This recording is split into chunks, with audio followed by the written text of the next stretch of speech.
Doctor அப்படின்னு சொன்னாங்க. But நான் ஃபஸ்ட்டு சொல்ல வேண்டிய விஷயம் என்னன்னாக்கா, நான் இங்கே வந்து 1996 படித்து முடிச்சுட்டு இங்கே வந்தேன்.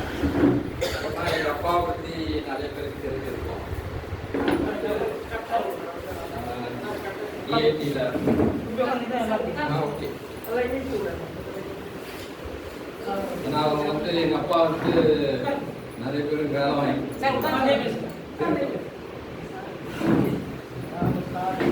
நிறைய பேருக்கு வேலை வாங்கி கொடுத்துருக்குறாங்க. அவங்க வந்து பருவ் கிட்ட ப்ரைவேட் செக்ரட்டரி இருந்தாங்க, அப்புறம் அஷ்ரஃப் கிட்ட ப்ரைவேட் செக்ரட்டரி இருந்தாங்க.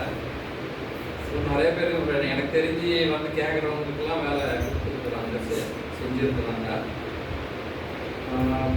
அப்போது எங்கள் அப்பா வந்து சென்ட் மேரிஸ் கமர்ஷியல் இன்ஸ்டியூட் அப்படின்னு சொல்லி ஒரு டைப்ரைட்டிங் இன்ஸ்டியூட் நேரு வீதியில் நானும் போயிருக்கேன். ஆமாம் வச்சுருந்தாங்க. அப்புறம் அதே பேரில் தான் நாங்கள் வந்து சென்ட் மேரிஸ் ஐ கேர் அப்படின்னு ஹாஸ்பிட்டல் ஓப்பன் பண்ணோம். பட் நான் 1996 ஓப்பன் பண்ணும்போது ஒரு சின்ன ஷெட்டில் தான், கட்டப்பொன்னி வீதியில் ஷெட்டில் தான் நான் வச்சுருந்தேன். அப்போது என்னுடைய முதல் பேஷண்ட்ஸில் ஒருத்தவங்க தான் மேடம் சுமதி. அப்போ வந்து அவங்க பெரிய பதவியில் இருந்தாங்க. ஆனால் டாக்டர் செல்வராஜ் அப்படின்ற டாக்டர் கேள்விப்பட்டிருப்பீங்க, மேடம் என் ஃப்ரெண்டு, அவர் ரெஃபர் பண்ணி தான் மேடம் என்கிட்ட வந்தாங்க. ஸோ அது வந்து 1996, இப்போது 2026. ஸோ 30 வருஷமாக எங்கள் ஃப்ரெண்ட்ஷிப்.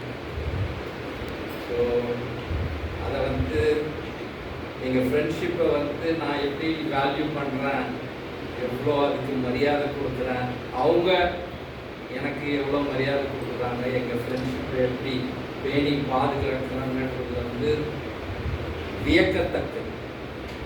அதாவது நாங்கள் 2 பேரும் இப்போ அடிக்கடி பார்த்துக்குவோம், பேஷண்ட்டை பார்த்துக்குவோம், அடிக்கடி பேசிக்குவோம். பட் நான் சொல்ல விருப்பப்படுறது என்னன்னாக்கா, எந்த விதமான வேலையும் இல்லைன்னா கூட நாங்கள் 2 பேரும் ஒருத்தருக்கு ஒருத்தர் கால் பண்ணி பேசுவோம். நீங்கள் எப்படி இருக்கிறீங்க, அதெல்லாம் நல்லா இருக்கிறீங்களா? ஏன்னா சில சமயங்களில் அவங்க அதாவது கஷ்டத்தில் இருக்கும்போது கூட நான் அவங்களுக்கு வந்து சில சின்ன சுகங்கள், சின்ன அட்வைஸ் கொடுத்து அவங்கள வந்து பூஸ்ட் பண்ணதுக்கு கடவுளுக்கு நான் தேங்க்ஸ் சொல்கிறேன். பட் அவங்க எனக்கு ரொம்ப சப்போர்ட்டாக ரைட் ஃப்ரம் த பிகினிங், அப்போலேருந்தே எனக்கு, என் ஃபேமிலிக்கு எல்லாத்துக்குமே அவங்க ரொம்ப சப்போர்ட்டாக இருந்துருக்குறாங்க. அதுக்கு நான் கண்டிப்பாக நன்றி கடன் பட்டிருக்கிறேன். அதோட எந்த ஒரு பேஷண்ட்டும் ஆபத்தில் இருக்கிறாங்கன்னா ஃபஸ்ட்டு நினைக்கிறது தான். அது எங்கள் வீட்லேயும் டாக்டர்ஸ் இருக்கிறாங்க, என்னை சுற்றி இருக்கிறாங்க, என் சிஸ்டரும் இருக்கிறாங்க. பட் உடனே அது மாதிரி சூப்பர்மேன் ஒருத்தர் அன்பரசன் பேர், அவருடைய பொண்ணு டெங்குல போயிட்டே இருக்குது. அவர் அழுதுட்டார். ஓடி வந்து திரும்பவும் இவர்கிட்ட கேட்டதுக்கு ஃபோன் பண்ணி என்ன ஸ்டேட்டஸ், என்ன பண்ணலாம், இது பண்ணலான்னு கேட்டு அது உடனே செய்ய சொல்லி இது பண்ணாரு. அதாவது நம்மளுடைய ஹோம் டாக்டர் மாதிரி நம்ம எதாக இருந்தாலும் போய் கேட்டோம்னா அதுக்குரிய ரெஃபரன்ஸ், கண்ணுக்கு தான் போகணும்னு இல்லை. அந்த ஃப்ரெண்ட்ஷிப் சொன்ன மாதிரி அது மாதிரி உதவி செய்யக்கூடிய மருத்துவர் லெவலில் அப்போவே மருத்துவர், நம்மலாம் ஒரு சாதாரண கவர்மெண்ட் சர்வெண்ட் இருந்தாலும் அந்த ஸ்டேட்டஸ் எவ்வளோ ஈக்குவலாக நல்ல வளர்ப்பு நான் சொல்லலாம். அவர் அரசியலில் இருந்தால் கூட அவங்க ஒரு நல்ல வளர்ப்பு இவரை பொறுத்தவரையில். ஒரு பொண்ணு, 2 பொண்ணுங்க, 2 பொண்ணு, ஒரு பொண்ணு டாக்டர் ஆகிடுச்சு, ஒரு பொண்ணு இப்போ தான் கல்யாணம் பண்ணாரு. அவ்வளோ சிறப்பு, அவ்வளோ அந்த மரியாதையும் அந்த அன்பு கலந்த பேச்சும் பேஷண்ட்டை இருக்கும். அதுதான் நான் சொல்லுவேன். என்றைக்குமே இவருடைய 2வது முக்கியமான விஷயம் நான் பகிர்ந்துக்கணும்னு விருப்பப்படுறது என்னன்னாக்கா, நீங்கள்லாம் இத்தனை பேர் இவ்வளோ வயசானவங்க, நிறைய பேர் என்னோட வயசானவங்க தான் இருக்கீங்க. உங்களை பார்க்குறதுல, உங்கள் அனுபவங்களை கேட்கறதுல எனக்கு ரொம்ப ரொம்ப சந்தோஷம்.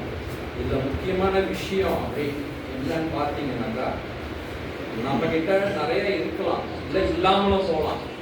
காசு பணம் இருக்கலாம், சந்தோஷம் இருக்கலாம். எதுவாக இருந்தாலும் நம்ம அடுத்தவங்களுக்கு கொடுத்து உதவும் போது, அடுத்தவங்க கிட்ட பகிர்ந்துக்கும் போது நமக்கு உண்டாகக்கூடிய சந்தோஷம் வந்து பல மடங்கு ஆகுது. இது வந்து சயின்டிஃபிக்கா ப்ரூவ் ஆயிருக்கு. அதாவது இப்போ நான் ஒரு ரோட்ல போயின்னு இருக்கிறேன், ஒரு பிச்சைக்காரனுக்கு வந்து 10 ரூபாய் கொடுக்குறாங்க. அதான் வாங்கினத பிறகு அவன் நம்ம புகழறான் பாருங்க. அப்போ நம்ம உடம்புல வந்து ஹார்மோன் ஆக்சிடோசின் சுரக்கும். அந்த ஆக்சிடோசின் வந்து நமக்கு சந்தோஷத்தை கொடுக்கும். அதே மாதிரி தான் நம்ம அடுத்தவங்களுக்கு ஹெல்ப் பண்ணும்போது, உதவி செய்யும் போது, அவங்க சந்தோஷப்படுறத பார்க்கும்போது நமக்கு டோபமின் ஹார்மோன் சுரக்கும். இந்த ஆக்சிடோசினும் இந்த டோபமினும் வந்து நம்ம வாழ்க்கையில் இருக்கக்கூடிய சந்தோஷத்தை பன்மடங்காகும். இது சயின்டிஃபிக்காக ப்ரூவ் ஆயிருக்கு. அதனால நம்ம அடுத்தவங்களுக்கு நல்லது செய்யும் போது, பணம் காசு இன்னைக்கு வர நாளைக்கு போயிடும், ஆனால் இருந்தாலும் நம்ம கிட்ட எக்ஸஸாக இருக்கிறத அடுத்தவங்களுக்கு கொடுக்கும்போது, செய்யும் போது கண்டிப்பாக நம்ம சந்தோஷம் பன்மடங்காகுது, நம்ம ஹெல்த்து நல்லா இம்ப்ரூவ் ஆகுது. ஸோ இதை என்னுடைய வாழ்க்கையில் நான் கற்றுக்கினேன். நான் எப்படி நான் கற்றுக்கினேன்னாக்கா, நாங்கள் வந்து நாங்கள் மேடமும் நானுமே சேர்ந்து நிறைய ஐ கேம்ப் பண்ணியிருக்கோம். அதில் சில பேர்லாம் வந்து ஆமாம் மணாடிப்பேட்டில் பண்ணியிருக்கோம், நிறைய பண்ணியிருக்கிறோம்.